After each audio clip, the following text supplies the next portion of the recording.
Hi అండి, నమస్తే. Welcome to Rohini Krishna's. ఈ రోజు నేను మీకు ఒక super hit combination breakfast recipe చూపించబోతున్నానండి. అదే పొరలు పొరలుగా ఉండి మృదువైన చపాతి, దానికి బెస్ట్ కాంబినేషన్ ఎగ్ పొరుటు అండి. ఈ రెండిటి కాంబినేషన్ బ్రేక్ఫాస్ట్ చాలా బాగుంటుంది, చాలా టేస్టీగా ఉంటుంది. నేను మా ఇంట్లో రెగ్యులర్గా చేస్తానండి ఈ బ్రేక్ఫాస్ట్ రెసిపీ అనేది. చపాతి కూడా ఇట్లా లేయర్గా ఉంటుంది, చాలా మెత్తగా ఉంటుందండి ఈ చపాతి. అలానే దానికి కాంబినేషన్గా నేను ఎగ్ పొరుటు చేస్తున్నాను. ఈ రెండిటి చాలా బాగుంటుంది. మరి ఇది ఎలా రెడీ చేసుకోవాలో ఏంటో మీకు వివరంగా స్టెప్ బై స్టెప్ చెప్తాను. నా కిచెన్లోకి వెళ్ళిపోదాం పదండి. ముందుగా ఇక్కడ నేను ఒక 3 కప్పుల గోధుమ పిండి తీసుకుంటున్నాను. దాంట్లోకి ఇక్కడ సాల్ట్ అండి, మన టేస్ట్కి తగ్గట్టుగా సాల్ట్. నేనైతే 2 స్పూన్లు సాల్ట్ వేసేసాను. అలానే 1 టేబుల్ స్పూన్ ఆయిల్ అండి, ఆయిల్ వేసేసుకొని ఇప్పుడు ఈ ఉప్పు ఆయిల్ అనేది పిండిలో ఒకసారి కలిసిపోయేటట్టు కలిపేసుకోవాలి మనము. ఈ విధంగా కలపడం వల్ల ఆయిల్ అనేది పిండికి అంతా పడుతుంది అన్నమాట.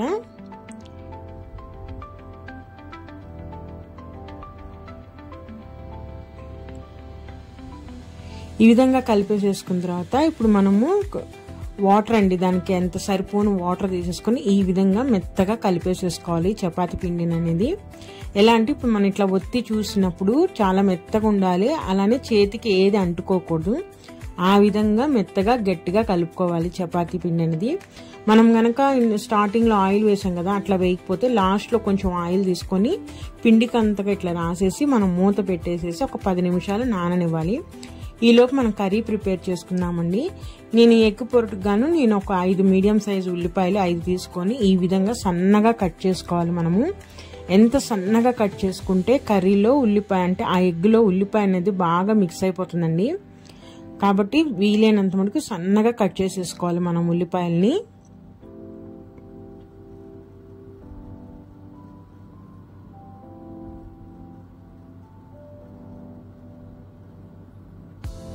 సరే, ఈ విధంగా మొత్తం ఉల్లిపాయలన్నీ కూడా ఈ విధంగా సన్నగా కట్ చేసి పెట్టేసుకుంటున్నాను నేను. నెక్స్ట్ దీంట్లోకి పచ్చిమిరపకాయలండి. నేను ఒక్కొక్క 5 పచ్చిమిరపకాయలు తీసుకొని వాటిని కూడా సన్నగా కట్ చేసేసుకుంటున్నాను.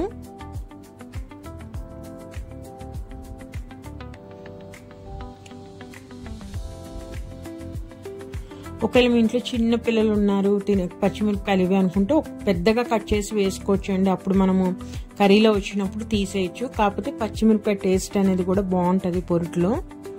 ఇలా కట్ చేసేసుకున్న తర్వాత ఇప్పుడు కర్రీ కోసము నేను ఒక బాండి పెట్టేసుకుంటున్నాను. ఆయిల్ వేసుకుంటున్నానండి. ఒక 2 టేబుల్ స్పూన్లు ఆయిల్ వేసుకొని ఆయిల్ హీట్ ఎక్కగానే ఫస్ట్ తాలింపు గింజలు వేసేసుకుందాం మనం. ఒక 2 స్పూన్ల ఆవాలు, మినప్పప్పు వేసేస్తున్నానండి. అలానే దీనిలోకి పచ్చిశనగపప్పు, 1 స్పూన్ పచ్చిశనగపప్పు వేసాను. ఒక 1/2 స్పూన్ జీలకర్ర వేసానండి. అలానే ఎండుమిరపకాయలు,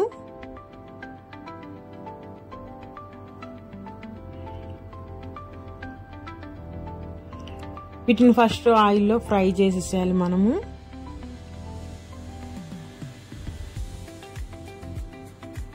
తాలింపు కొంచెం వేగగానే దీంట్లోకి కరివేపాకు అండి. నేను ఇక్కడ కరివేపాకు, పచ్చిమిరపకాయలు ఇందాక సన్నగా కట్ చేసుకున్నాం కదా, అలానే ఉల్లిపాయలు ఇవన్నీ వేసేసుకోవాలి.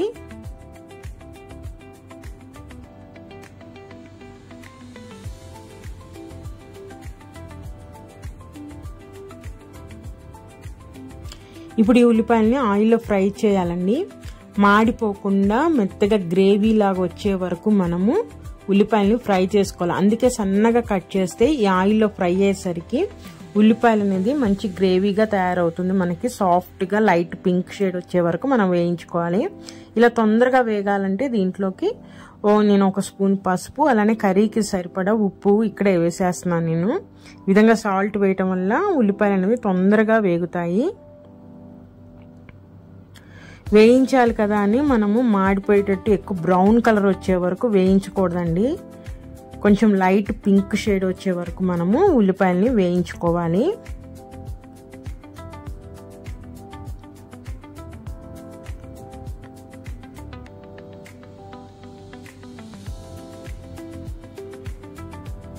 ఈ విధంగా పసుపు, ఉప్పు బాగా మిక్స్ చేసేసిన తర్వాత ఒక 2 నిమిషాల పాటు మీడియం ఫ్లేమ్లో పెట్టి మనము వేయించుకోవాలండి. ఈలోపు నేను కరివేపాకు కూడా ఒక రెబ్బ వేసేస్తున్నాను.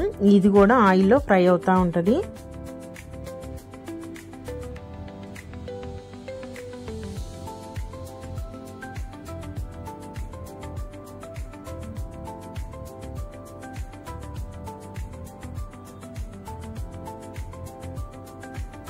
ఒక 2 మినిట్స్ తర్వాత అండి ఉల్లిపాయ చూసారా బాగా వేగిపోయినాయి కదా, చాలా సాఫ్ట్గా ఉడికిపోయినాయి ఉల్లిపాయ అనేది.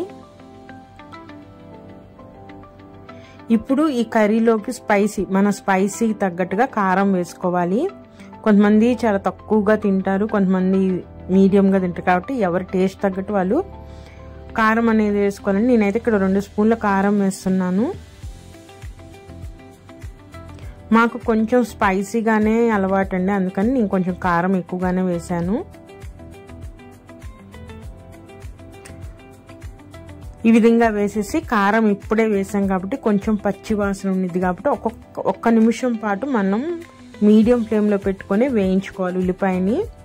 ఇప్పుడు 1 నిమిషం తర్వాత వేగిపోయిందండి. ఇప్పుడు దీంట్లోకి ఎగ్స్ వేసేసుకోవటమే.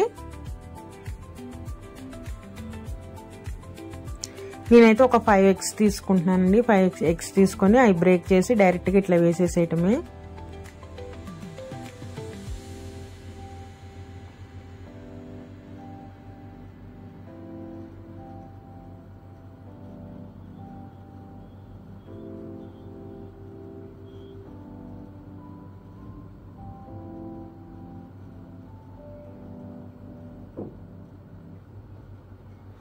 ఈ విధంగా ఎగ్స్ అన్ని వేసేసిన తర్వాత ఒకసారి ఈ ఎగ్స్ అన్ని ఉల్లిపాయల్లో కలిసిపోయేటట్టు మనము బాగా కలిపేసుకోవాలండి. అప్పుడు ఆ వైట్ ఎల్లో అనేది బాగా మిక్స్ అయిపోతుంది. చూసారా, ఈ విధంగా వీడియోలో చూపిస్తున్నట్టుగా బాగా మిక్స్ చేసేసుకోవాలి.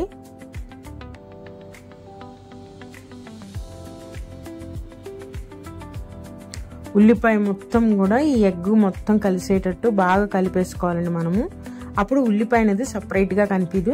ఇలా కలిపేసేసుకున్న తర్వాత మనము మీడియం ఫ్లేమ్లో పెట్టుకొని 1 నిమిషం పాటు కదిలించకుండా ఉండాలండి. దీనివల్ల ఆ ఎగ్ అనేది ఉడుకుతుంది అన్నమాట మనకి. కొంచెం గట్టి పడుతుంది. ఇట్లా ఈ విధంగా 1 నిమిషం అయిన తర్వాత మళ్ళీ కలుపుకోవాలి. కొంచెం కొంచెం అలా కలుపుతా మళ్ళీ ఒక 1/2 మినిట్ ఆగుతూ ఉంటే ఆ ఎగ్ మిశ్రమం అనేది గట్టి పడిపోతుంది మనకి.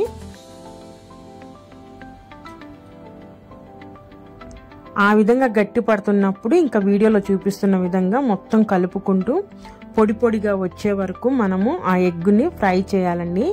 లేకపోతే దాంట్లో ఉన్న ఆ నీచు స్మెల్ అనేది ఉంటుంది. అది పోయే వరకు మనము ఇట్లా మీడియం ఫ్లేమ్లో పెట్టుకొని వీడియోలో చూపిస్తున్న విధంగా మొత్తం కలుపుకుంటూ మనము ఫ్రై చేయాలి. పొడి పొడిగా వచ్చే వరకు మనము ఫ్రై చేయాల్సి ఉంటుంది.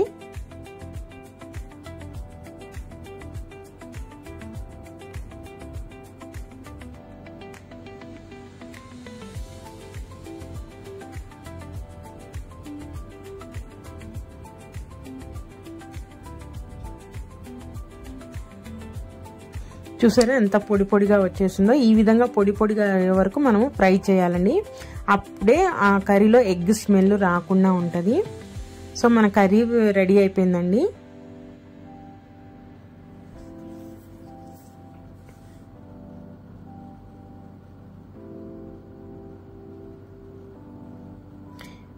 చూసారా ఎంత పొడి పొడిగా ఉందో. ఇంకా మన కర్రీ ప్రిపేర్ అయిపోయింది కానీ దీన్ని మూత పెట్టేసి పక్కన పెట్టేద్దాము. ఆ వేడికి మిగతా కర్రీ కూడా మొత్తం సెట్ అయిపోతుంది మనకి.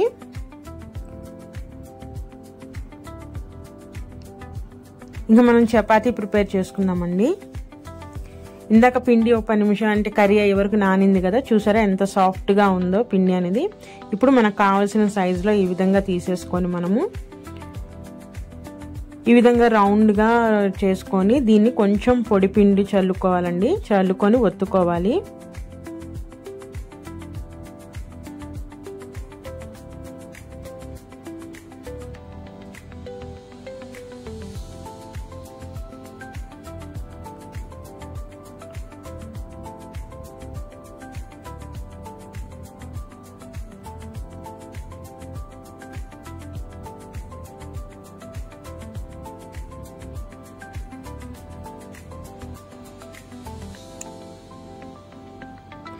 ఈ విధంగా ఒత్తేసుకున్న తర్వాత మనము చపాతీని ఇప్పుడు దీనిలోకండి మనం లేయర్గా పొరలుగా వస్తుందని చెప్పాను కదా. ఇప్పుడు ఏం చేస్తానంటే ఇక్కడ నేను కొంచెం ఆయిల్ రాస్తాను. ఈ విధంగా మనం చపాతీ మొత్తం ఆయిల్ పట్టేటట్టు ఇట్లా ఈ విధంగా స్ప్రెడ్ చేసుకోవాలి. చేసుకొని మన ఇష్టం అండి, స్క్వేర్ షేప్ అయినా, ట్రయాంగిల్ షేప్ అయినా, రౌండ్ షేప్ అయినా సరే మనం మన ఇష్టం చేసుకోవచ్చు. నేనైతే ఇట్లా స్క్వేర్ షేప్లో చేస్తున్నాను. అన్ని ఫోల్డ్స్ వేసాం కాబట్టి మనము చపాతీ కాల్చిన తర్వాత ఈ విధంగా పొరలుగా వస్తుందండి. ఈ విధంగా చేసేసుకొని మనము ఆ స్క్వేర్ షేప్ వచ్చేటట్టు మందంగా లేకుండా మనము ఒత్తుకోవాలండి చపాతీని.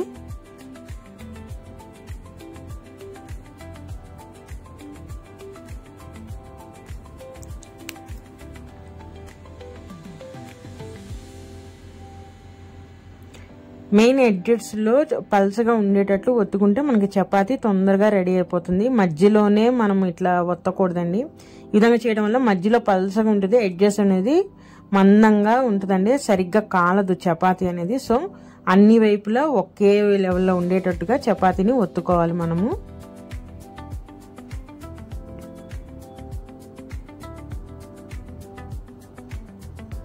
చూసారా, చపాతీ రెడీ అయిపోయింది. ఇప్పుడు దీన్ని మనము పెనం మీద వేడి పెనం మీద మనం కాల్చాలండి. కొంచెం ఆయిల్ ఈ విధంగా రాసేసుకొని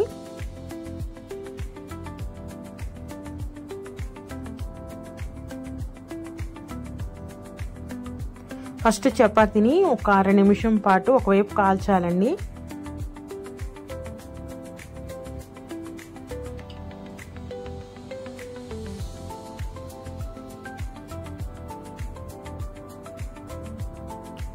ఇప్పుడు రెండో వైపున తిప్పాలండి. ఈ విధంగా తిప్పడం వల్ల చపాతీ అనేది పొంగుతూ ఉంటుంది మనకి.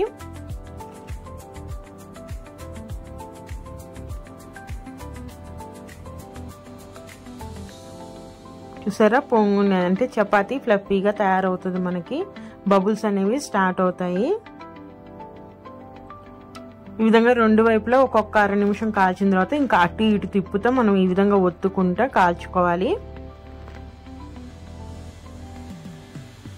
మీకు ఇష్టమైతే ఇప్పుడు కూడా కొంచెం ఆయిల్ యాడ్ చేసుకోవచ్చండి.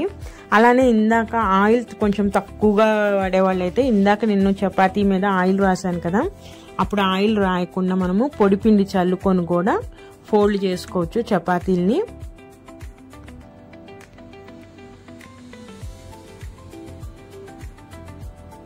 ఈ విధంగా అన్ని వైపులు కాలేటట్టుగా మనము చపాతీ తిప్పుకుంటూ కాల్చుకోవాలండి. మాడిపోకూడదు, ఎక్కడ కూడా మాడిపోయితే చపాతీ టేస్ట్ బాగోదు. సో ఈ విధంగా రాసుకోవాలి. నేనైతే ఫైనల్గా కొంచెం లైట్గా ఆయిల్ రాస్తున్నాను. మీరు ఇక్కడ ఆయిల్ అయినా రాసుకోవచ్చు, గీ అయినా రాసుకోవచ్చు, లేదా బటర్ ఇష్టం ఉంటే బటర్ కూడా రాసుకోవచ్చు. జస్ట్ నేను కొంచెం లైట్గా ఆయిల్ రాస్తున్నాను.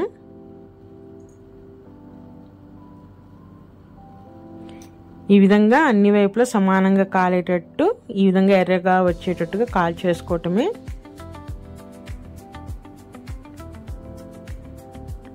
చాలా సాఫ్ట్గా ఉంటాయండి, ఎందుకంటే మనము లేయర్గా మడత పెట్టి చేసాం కాబట్టి. చపాతీ మామూలుగా సింగిల్గా చేసే చపాతీకి ఇలా లేయర్స్ పెట్టే చపాతీకి చాలా తేడా ఉంటుందండి.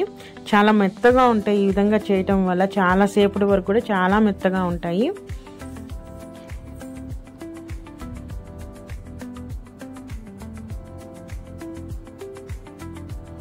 ఈ విధంగా మనం ఇంకా తయారు చేసుకున్న చపాతీలన్నీ ఆ విధంగా కాల్చేసుకోవటమేనండి.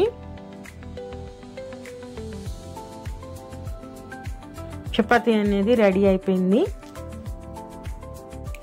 చూసారా, వేడి చపాతీలో ఈ విధంగా కోడిగుడ్డు పొరుటు కనుక పెట్టుకొని తింటే బ్రేక్ఫాస్ట్ అనేది చాలా బాగుంటుందండి. ఇది బ్రేక్ఫాస్టే కాదు, డిన్నర్కైనా తీసుకోవచ్చు. మరి ఇదేనండి ఈరోజు రెసిపీ. అయితే నా రెసిపీ కనుక నచ్చితే ప్లీజ్ లైక్ చేయండి, షేర్ చేయండి, అలానే కామెంట్ కూడా చేయండి, సబ్స్క్రైబ్ చేయటం మర్చిపోకండి. మరి ఉంటాను, మరొక మంచి రెసిపీతో మళ్ళీ కలుస్తాను. బాయ్.